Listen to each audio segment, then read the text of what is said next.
Hare Krishna, sejam muito bem-vindos ao nosso canal, sejam bem-vindos novamente a mais um vídeo da nossa série de estudos sobre a cultura da religião mais antiga do mundo, a cultura Vaishnava, religião Vaishnava védica, conhecida como Hare Krishna. Esse vídeo ele faz parte de uma série que nós estamos gravando, baseado num seminário de introdução à cultura védica Vaishnava. Nesse vídeo, como nós havíamos falado, vamos tratar aí do assunto do personalismo e impersonalismo dentro da cultura védica, ok? Não Vaishnava, mas da cultura védica. No vídeo anterior, nós comentamos que as diferenças, né, que nós somos parte da linha da Sampradaya, da escola Vaishnava, e existem 4, nós somos parte da escola especificamente chamada Gaudiya Vaishnava. Porém, essas são as escolas Vaishnavas, as escolas personalistas, como existem algumas outras, mas existe também as impersonalistas. Então, dentro do chamado hinduísmo, porque essa palavra, na verdade, ela foi cunhada aí com o passar dos anos, não é uma palavra védica, não exemplifica realmente o que é essa cultura antiga, mas acabou sendo ali muito divulgada pelos ingleses, pelos árabes, enfim, quando chegaram à Índia acabou ficando conhecido aí como hinduísmo. Mas dentro do chamado então hinduísmo, né, nós podemos aí dividir basicamente o conhecimento védico em 2, tá? Personalista e impersonalista. Aqueles que são personalistas, né, como já diz a palavra, acreditam em Deus como sendo uma pessoa suprema, uma personalidade. E os impersonalistas, naturalmente, veem Deus como apenas uma energia impessoal. Ok? Então vamos dar início ao nosso estudo de hoje. Convido você aí a se inscrever no nosso canal, deixar aí também um like para nos apoiarmos, divulgar esses vídeos para todos aqueles que vocês conhecem que têm interesse em conhecer sobre a cultura védica, e assistir todos os vídeos da nossa série. Hoje então falaremos aí da diferença entre personalista e impersonalista, começando então pelos impersonalistas. Tá? Impersonalistas, também chamado de Mayavadas, ok? Segundo a definição do Srimad Bhagavatam, está aqui. Esse livro nós sempre mostramos em nosso vídeo, é uma das nossas referências principais. Srimad Bhagavatam, escrito por Srila Vyasadeva há mais de 5.000 anos atrás, traduzido e comentado por sua divina graça A.C. Bhaktivedanta Prabhupada. Srila Prabhupada pegou os versos em sânscrito original, transliteração para o latim, aqui a tradução palavra por palavra, em inglês, depois traduzido para as outras línguas, no caso aqui está em português. A tradução, então, finalmente, do verso completo, né? Está aqui. E sempre na sequência tem um significado. Né? Por exemplo, aqui está a continuação do verso, e aí tem um significado de Srila Prabhupada. O que é o significado? É uma explicação de Srila Prabhupada para esse verso, porque Prabhupada não alterou os versos, ele manteve a linha original do Bhagavata, assim como também do Bhagavad Gita e de toda a literatura védica Vaishnava. O que ele fez foi acrescentar um comentário dele. Então você tem os versos originais em cima, traduzidos corretamente, e um comentário de Prabhupada que nada mais é do que uma explicação dele acerca daquele verso. Ele faz isso em todos os versos, ok? Ele tem naturalmente autoridade para fazer isso, haja visto que é parte aí da sucessão discipular que vem do próprio Krishna, né, conhecido aí como um santo do século XX, ok? Então Prabhupada tem essa autoridade, esse conhecimento. Os Vedas dizem que alguém para ensinar a cultura védica, para fazer o que Prabhupada fez, precisa vir de uma sucessão discipular, ter aprendido isso com o mestre fidedigno, que aprendeu com o mestre fidedigno, que assim vai voltando até o próprio Krishna. Esse é Srila Prabhupada, que nos deixou essa literatura e esse conhecimento aí transcendental. E nós vamos seguindo os passos de Srila Prabhupada. Muitas outras pessoas buscaram fazer traduções do Bhagavad Gita, alguma coisa do Bhagavata e de alguns outros livros védicos, mas de acordo com a sua interpretação. Então você tem aí traduções acadêmicas, né, feitas por pessoal da literatura, por filósofos, por sociólogos, até mesmo por historiadores e por outras pessoas da área acadêmica, só que lhes falta um pouco mais, porque não basta apenas o conhecimento do sânscrito, e nem sequer da história, do contexto social, histórico, etc. Mas precisa-se ter um conhecimento espiritual, e esse é adquirido apenas com a devoção.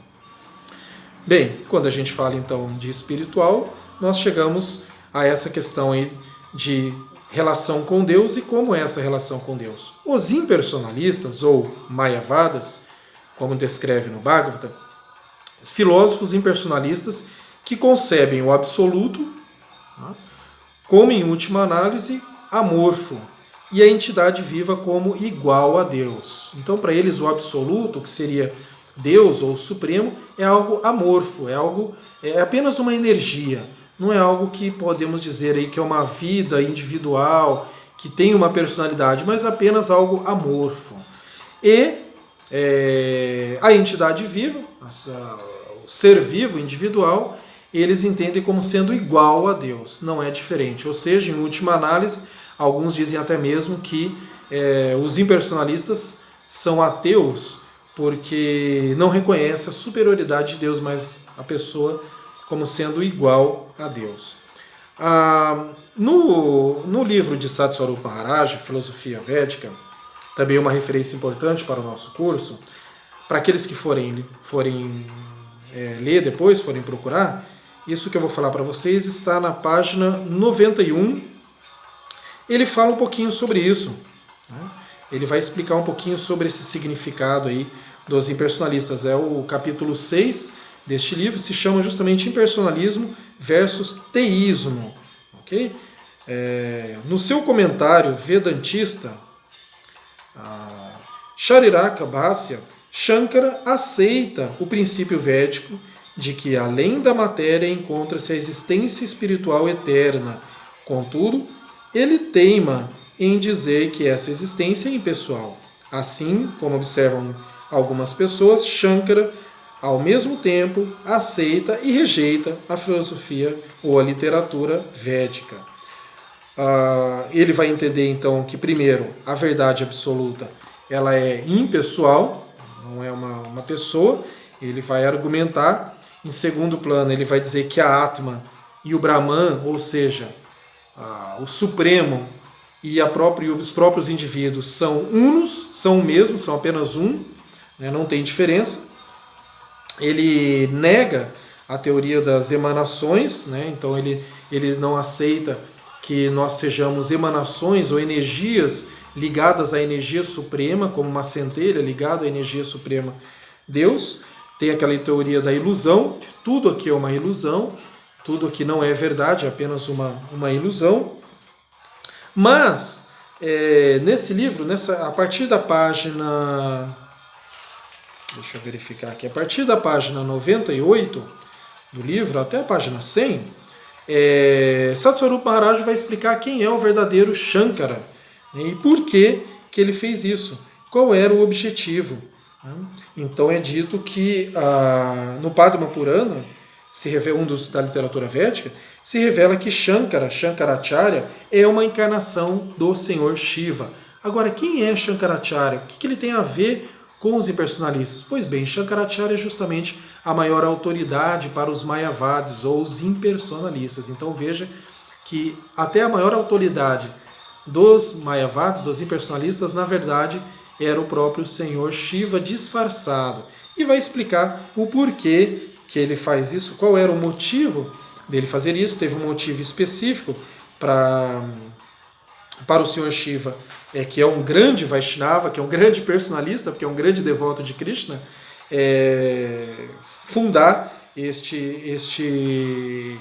esta linha filosófica, né? E vai explicar um pouquinho mais também do que aconteceu no final da vida de Shankaracharya, como finalmente ele aceita Govinda, Krishna, como sendo a suprema personalidade de Deus e rejeita tudo o que ele tinha falado antes. ok? Mas essa linha é uma linha que existe, ainda existe. Quando a gente fala de impersonalismo, nós podemos até mesmo expandir essa ideia de impersonalismo para várias outras linhas religiosas, filosofias, nas quais não reconhecem Deus como uma pessoa suprema, mas algo como uma energia apenas, como sendo tudo um só, sem ter individualidade. Quando fala todos somos um no sentido espiritual, né? Na qual se afirma então que a gente não tem individualidade, não tem essa relação individual com Deus, que seria então uma relação amorosa, individual e amorosa. Ok? Bem, continuando então, isso que eu falei era o conceito de Atman e Brahman, que são uns, né?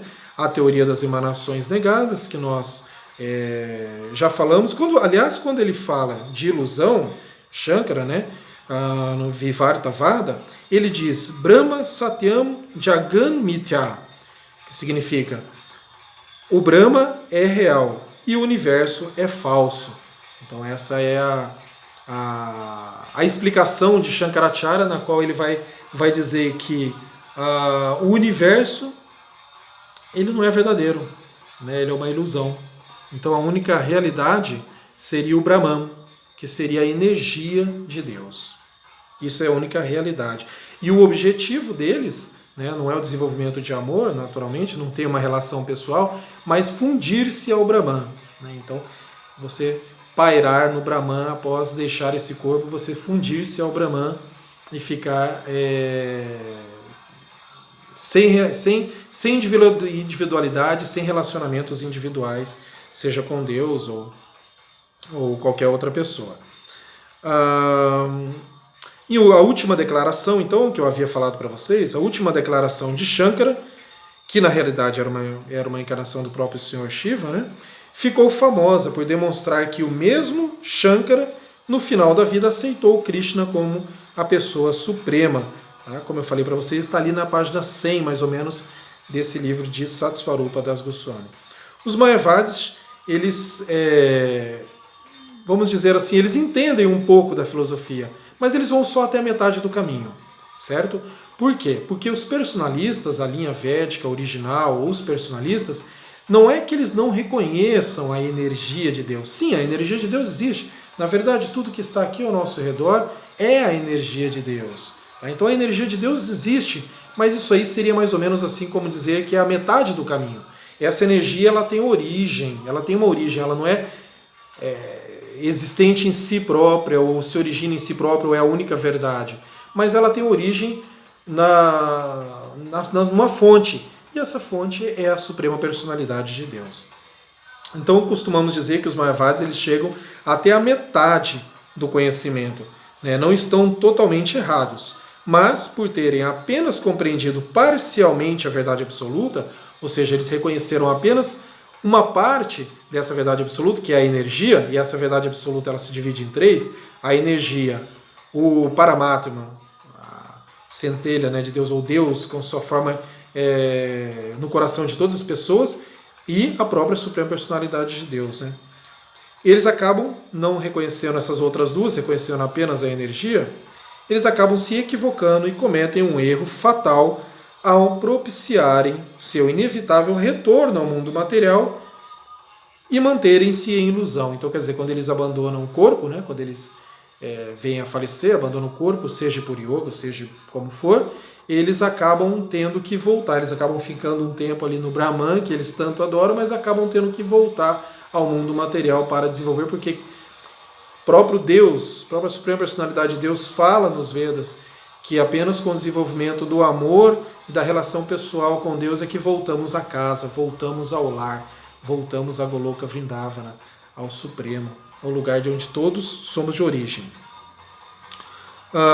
Então, esses são os impersonalistas. Os personalistas, que eu já dei alguns exemplos, né, os Vaishnavas, por exemplo, como nós aqui, aceitam Deus como uma pessoa suprema, como se afirma todas as conclusões chástricas. Né? Não é que é inventado, mas é afirmado em todas as conclusões chástricas. O Brahman, então, é apenas uma refulgência da pessoa suprema, e isso daí a gente deu um exemplo até do Sol. Né? Então, quando a gente vai lá fora num dia ensolarado, por exemplo, a gente sente o calor do sol, sente a energia do sol, a luminosidade do sol nos ajuda muito, mas aquilo ali não vem de uma energia amorfa, não vem de uma... não é sozinha, ela tem uma origem, ela tem origem no sol. Então, sem o sol, não existiria aquela luminosidade, aquele calor, aquela energia. Esse é um exemplo. Então, essa energia que existe de Deus, esse Brahman, ele é verdadeiro, né? Como a energia do Sol é verdadeira, você pode captar a energia hoje em dia, inclusive, e usar e transformar ela como uma energia elétrica, né? Usar ela para produtos. O calor queima o Sol para quem tem problemas de pele aí com calor como eu, por exemplo. Então ela é verdadeiro, mas ela está em origem lá no Sol. Então a energia, o Brahman, é verdadeiro, mas ele tem origem na pessoa suprema. Essa é a visão, então, demonstrada pelas conclusões chástricas e seguida pelos Vaishnavas personalistas. No Srimad Bhagavatam, aqui justamente nesse livro, no primeiro canto, no capítulo 3, verso 28, tem um verso famosíssimo, né? A primeira parte dele, muito famoso, se diz: Krishnastu Bhagavan Swayam. Krishnastu Bhagavan Swayam, que significa Krishna é a suprema personalidade de Deus original. Então, quer dizer, o próprio Bhagavata, que é o Vedanta, que é a conclusão de todos os Vedas, né, escrito pelo escritor dos Vedas, Vyasadeva, que é uma própria encarnação literária de Krishna, de Deus, e ele conclui, ele afirma que Krishna é a suprema personalidade de Deus original. Então, quer dizer, original é a origem de tudo, inclusive da energia do Paramatma, de todas as almas espirituais. Então, um verso muito significativo, existem várias outras conclusões, mas esse daí deixa bastante claro para nós, né? Então, os Vaishnavas seguem o processo de Bhakti Yoga, como nós falamos, a yoga da devoção, através do serviço devocional. Então, o serviço prestado aos outros Vaishnavas, a Deus, aí na forma, por exemplo, de deidades, falaremos das deidades mais para frente também, né, que são as imagens de Deus, de Krishna. Esse serviço devocional sempre amoroso, sempre desenvolvendo o amor, então por isso do cantar dos mantras, né, da relação pessoal, a relação com as deidades é sempre para desenvolver ou para renascer o amor de Deus. Observem que eu estou falando renascer, reviver essa relação amorosa. Então quer dizer que ela já existe. De fato, ela já existia, sempre existiu antes, foi perdida com o passar do tempo e se perde com a nossa vida, né, a correria da nossa vida material, e isso acaba sendo esquecido. Mas esse amor, esse relacionamento amoroso com Deus, na verdade, ele é eterno. Então nós precisamos revivê-lo, tá? Não é nem criar, mas revivê-lo, ok? Esse amor, então, favorável à pessoa suprema. Dentre os processos, o principal é Shravana, Kirtana, Vishnu, Smarana. Isso daí significa ouvir, cantar e lembrar-se sempre de Vishnu ou Krishna, a suprema personalidade de Deus. Então, é o amor eterno a Deus. Tá? Então, é a forma aí de se lembrar de uma forma amorosa e de restabelecer esse relacionamento amoroso com a suprema personalidade de Deus. Então, agradeço mais uma vez a todos que assistiram o nosso vídeo até aqui. Os convido a assistirem os próximos vídeos na nossa sequência de estudo. Nos próximos vídeos a gente vem falando, né, os Vedas vem citando os Vedas, agora falamos bastante sobre os Vedas aqui, mostramos alguns livros. No próximo vídeo nós vamos explicar o que são os Vedas, o que são essa literatura védica, o que engloba essa literatura védica, que é a referência de tudo que a gente falou e de tudo que a gente ainda vai falar mais para frente. Então, mais uma vez, agradeço a todos pela participação no vídeo, peço a todos que contribuam aí divulgando essa literatura nossa através dos vídeos ou através, né, dos próprios livros que vocês podem adquirir pela BBT, né, fundada aí por Srila Prabhupada. Então vamos terminar aqui com a imagem do nosso fundador Acharya, Srila Prabhupada. Mais uma vez agradeço a todos. Muito obrigado. Hare Krishna.